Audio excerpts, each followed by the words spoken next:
Assalamualaikum warahmatullahi wabarakatuh.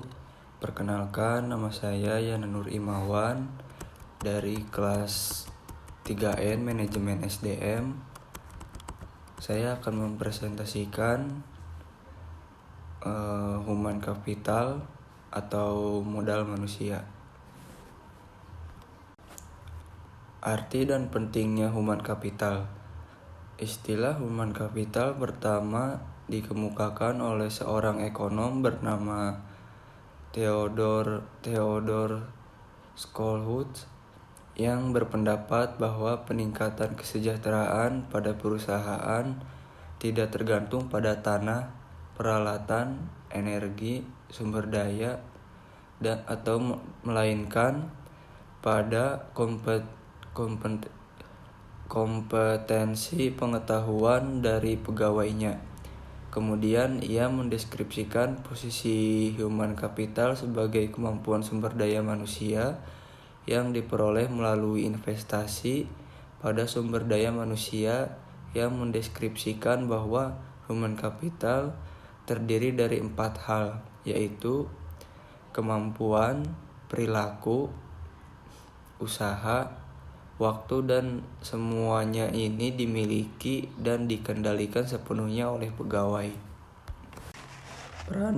Peran human capital sebagai kunci keunggulan organisasi.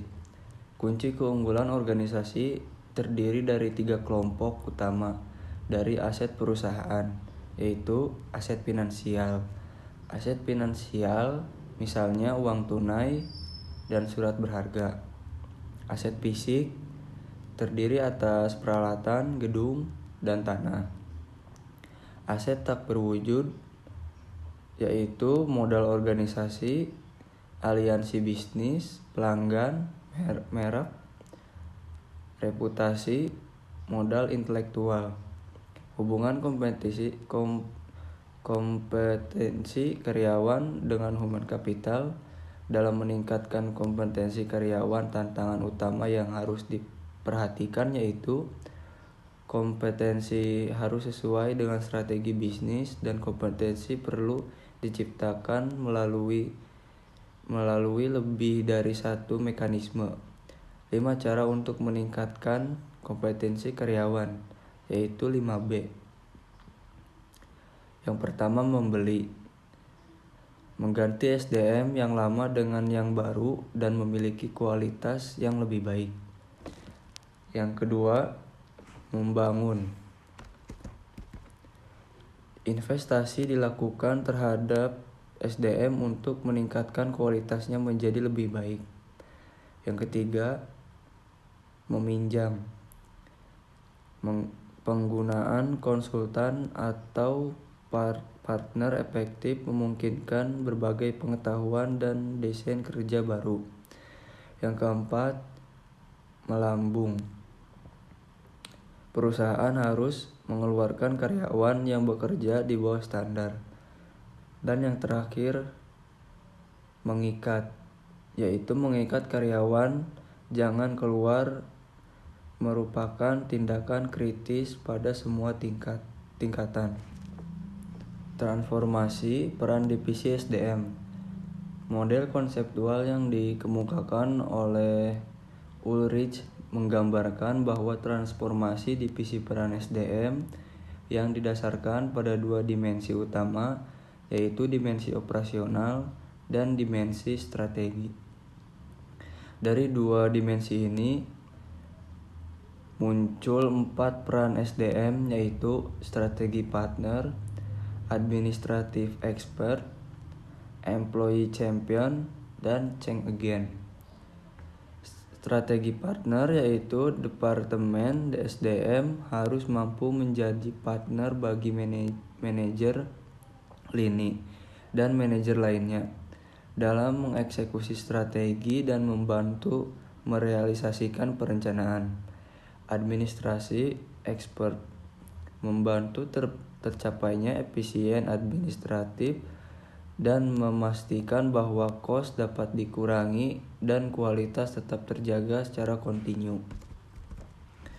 Employee champion, Departemen SDM harus dapat menunjukkan komitmennya terhadap manajemen dan pada waktu yang sama berusaha meningkatkan kontribusi karyawan lebih besar. Change agent, Departemen harus dapat menjadi agen perubahan yang kontinu, membantu proses-proses dan kultur secara bersama, meningkatkan kapasitas organisasi untuk lebih baik. Tingkat kompetensi dalam sistem pengukuran human capital. Activity level. Yang pertama activity level, yaitu pengukuran aktivitas rutin SDM seperti rekrutmen, pemberhentian, promosi, dan lain-lain untuk syarat laporan internal.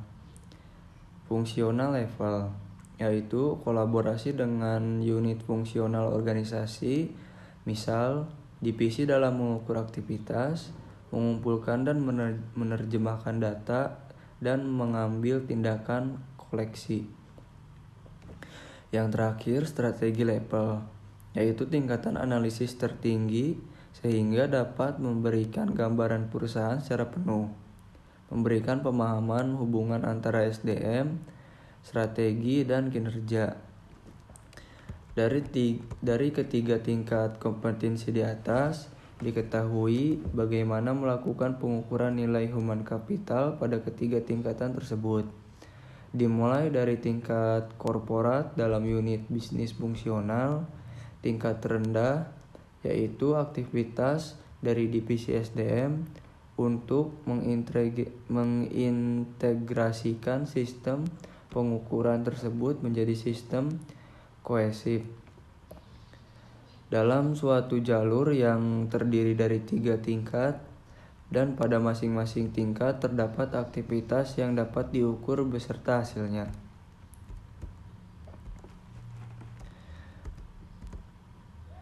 Lalu perubahan paradigma karyawan. Pandangan perusahaan yang hanya pada cost saja dalam pengelolaan human capital harus ditinggalkan. Artinya, investasi dalam SDM dipandang bukan sebagai biaya saat ini, melainkan investasi aset masa depan. Langkah perusahaan mengubah pola pikir. Yang pertama, seberapa besar pengeluaran investasi yang telah dikeluarkan perusahaan untuk SDM. Yang kedua, bagaimana tingkat return of investment atau ROI atas investasi tersebut. Dapatkah dari beberapa investasi tersebut dialokasikan kembali untuk mendapat ROI yang lebih baik. Selain itu, tantangan juga datang dari investor. Jika mereka membutuhkan informasi untuk membuat keputusan tentang SDM, sehingga mereka memiliki gambar perusahaan komprehensif dan dapat memprediksi kemampuan perusahaan dalam menciptakan nilai di masa depan. Mengidentifikasikan human capital. 2 hal yang mendukung kontribusi investasi human capital ke dalam perusahaan. Pertama, karyawan dengan human capital tinggi lebih mungkin memberi pelayanan konsisten dan kualitas tinggi, sehingga perusahaan tempat mereka bekerja dapat mempertahankan pelanggan atau menarik pelanggan baru. Yang kedua, pelanggan potensial dapat menggunakan kualitas human capital dari karyawan perusahaan sebagai alat penyaring untuk memilih layanan yang mereka sediakan.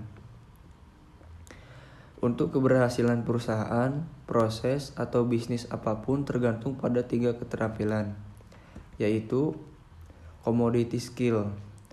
Commodity skill yaitu kemampuan tidak spesifik untuk bisnis tertentu, dapat langsung diperoleh dan lebih kurang lama nilainya bagi setiap bisnis. Misal, kemampuan mengetik dan kemampuan komputer. Leverage skill. Leverage skill yaitu pengetahuan yang meskipun tidak spesifik untuk perusahaan industri tetapi relatif lebih berharga bagi perusahaan tertentu daripada perusahaan lain. Miss Programmer di bank berbeda nilainya dengan programmer di perusahaan komputer. Dan yang terakhir, proprietary skill yaitu pengetahuan sebagai spesifik bagi perusahaan, misal hak paten dan merek. Mungkin sekian presentasi dari saya, mudah-mudahan dapat dimengerti. Wabillahi taufiq wal hidayah. Wassalamualaikum warahmatullahi wabarakatuh.